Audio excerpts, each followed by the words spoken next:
I mean, Dak Prescott, first off, you gave the first part of the contract to him when his leg was turned sideways and pointing east, right? I mean, he got after a bad injury. Ezekiel Elliott had already been through a bunch of car crashes, and you gave it to him. CeeDee Lamb, really good. Yeah, sure, but you know me, I don't think he's quite as good as maybe the fans and the hierarchy think as far as where his contract is all that, but still really good. This one's like, duh. Is he the best player on defense in football, or is he the second best player on defense in football? That's all there is to it. And, yeah, there might be a little discrepancies between Myles Garrett and T.J. Watt and Micah Parsons. Who is it? Whatever. And that reasonable minds can disagree there. But the difference is Micah Parsons in the prime of his career and still going in an upward trajectory. That's the scary thing. So that's what I don't understand. Yeah, I don't understand it. And, Micah, I think he is a strong-willed person who's not going to be bullied and pushed around here forever. And like you said earlier, I think this is real. I think he would love to find somebody out there that might be willing to do this. Now, who can do it? Who, at this stage in the game, the value in what it is going to take to get him. I know everybody keeps throwing the Khalil Mack trade out there. This is better than Khalil Mack, so you're going to have to trade more than what you got for Khalil Mack. This is a different player, let alone pay the money for him. I don't know if anything could go down at this point. I'd love to see it happen. It'd be great drama. You'd be able to write a lot of articles. But, yeah, it is a part here where a lot of these teams got stuff figured out, and they're kind of cemented into where they are for right now. And do they have the wiggle room to give a huge contract out to somebody like Micah Parsons right now? That's what you got to kind of weed through here as you look for teams that might be viable trade options. And that's the reality. Whoever would want to acquire Micah Parsons has to be willing to give the Cowboys what they want in order to get the deal done, and to give Micah Parsons what he wants, what the Cowboys haven't given him. And the extent to which the phone rings off the hook, and they're not going to come out and wear that on their sleeve, but if all of a sudden they're being flooded with calls from this team willing to sit down and talk to the Cowboys about a Micah Parsons trade, that should tell the Cowboys something about the question of whether they need to pay him what he wants to be paid. If other teams are willing to do it and make a massive investment of draft capital, maybe the Cowboys should just pay him, since they don't have to make the investment of draft capital they already did. Now, we'll see where it goes, because we are 4 weeks and 3 days away from week 1. Cowboys at the Eagles. Will Parsons be in uniform? Will he even be in the building that night? Will he be playing for the Eagles that night? I mean, if it was any other team that was having this issue, if it wasn't a team in the NFC East, we would assume the Eagles will find a way to trade for the player. But I really don't think that the Eagles are going to be trading for Micah Parsons. But, before we take a break, and I know Gary said it's break time, but bear with me here. Anybody that's going to trade for Micah Parsons, if there's even an opening, it needs to be a team that believes it will be drafting at the bottom of the round each of the next 2 years. And it needs to be a team that is ready to go all in. The first two teams I thought of, Chris, Bills and Ravens. You want to get past the Chiefs? You want to win a Super Bowl? Bills, Ravens are the teams that should be calling about Micah Parsons. Yeah, sure. Bills, Ravens. I even thought about the Lions, right? We've talked about that, but they got the Aiden Hutchinson thing, right? So that kind of opens up a can of worms.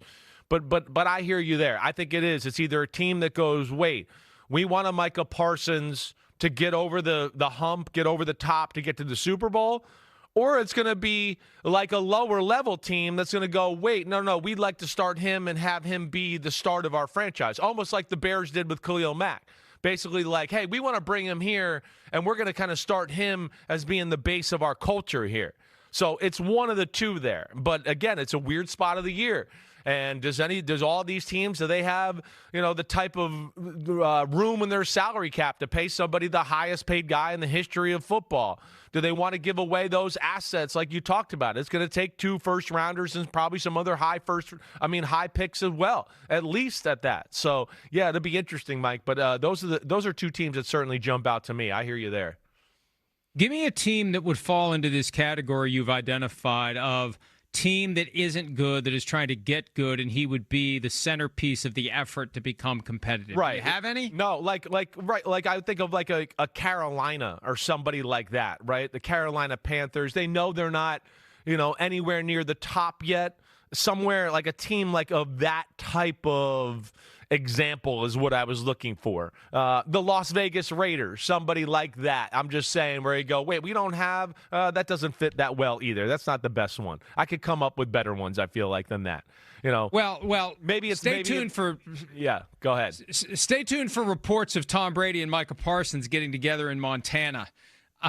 If we see that report, then we'll know that the Raiders may be in play for Micah Parsons. But I think that would give the Raiders. Well, that's what I'm saying. That kind of team that's looking Crosby, for that jump. Yeah, I know. So that's why I said, well, that might not make sense with Max Crosby. But that team that's at the bottom that's looking for the shot in the arm to go, hey, we got this now, and now we feel like we can have a good year this year and build on that and be something into the future. That's kind of what the example I was trying to kind of come up with there, right? And I don't know if I gave the best examples there thoroughly there. I thought of two teams. The first one is serious. The second one is a joke. The first one, Jets, Jets. Okay, I hear you there. I mean, I know as a Giants fan, you don't like the idea of the Jets possibly being better than the Giants. But, man, you put Micah Parsons on the Jets with Aaron Glenn, man, you got to take the Jets seriously. The second one, hey, why not just trade Micah Parsons straight up for Tyreek Hill if you're the Miami Dolphins? Well, the Dolphins definitely came to mind. They would do that trade in a heartbeat. I mean, maybe. I mean, they do have other pass rushers, right? Bradley Chubb, Jalen Phillips, people that maybe the Cowboys might be interested because they did draft Chop Robertson 2 years ago in the first round from Penn State, so maybe they can look at it that way. But, yeah, that's what I'm looking at, Mike. It's either going to be one of those big-time Super Bowl contenders or that team that goes, wait, we know we're nothing special right now, but we'd like to build around this guy, and we'll see where that goes. I mean, even it's outside of their character a little bit, but I look at a team like Green Bay and go, man, Green Bay, wow, you got a lot of things on your football team. You're set up pretty well. It's a young football team. You got a lot of things going in the right direction. Maybe the one thing you're missing is that marquee defensive player who can take over the game in a big moment. That was another team that jumped to my mind, but again, that's not something we see the Green Bay Packers do very often, so that's why I don't think that'll happen. Washington was certainly one of those teams we know that was interested in Micah Parsons early on in the offseason. He would fit that perfectly. Dan Quinn, Micah Parsons, hey, just get wide. We played the Seattle scheme, but I feel like that's too far down the road now to make that happen, and Dallas isn't going to trade him in division at this point. Ed Policy, the new president of the Packers, could really put his imprint on the team. Yeah, you like that Packers idea, that is right? Unlike anything we've seen. Well, I like another team in the division a little better because what a chess piece he would be for Brian Flores in Minnesota defense. Right. Could you imagine Micah Parsons on lining up anywhere and everywhere at any given moment? Is he going to blitz? Is he going to drop into coverage? What's he going to do? Where is he? Where's everybody else? What the hell is going on? Some of Jared Goff from quarterback this year, which was a little disappointing. First episode, great. The rest of it kind of not as great. But there was a point where Goff was talking about dealing with that Minnesota defense where they show you cover zero, they drop into this, you don't know what the hell they're going to do. You throw Parsons into that, you have no idea what's going to happen after the ball's snapped. No, I hear you there. That would be cool. I got no problem with it. Micah, you would look great in purple. He would. Yeah, Goff and Kirk Cousins go through a period of time just talking about that Minnesota Brian Flores defense where they're just like, wow, it's a pain in the ass preparing for B-Flow. We know that. Hey, they got Grenard, they got Van Ginkel, they got Dallas Turner. They'd be able maybe to give one of those guys to Dallas, let alone a bunch of other stuff Dallas that they'd Turner. Have to do. Right. Perfect. Exactly. Jerry. You fit in Dallas. Go. Dallas, you're going to Dallas. Dallas, how do you feel about Dallas? Dallas, but like, do you all like seriousness, Dallas? have you heard anything?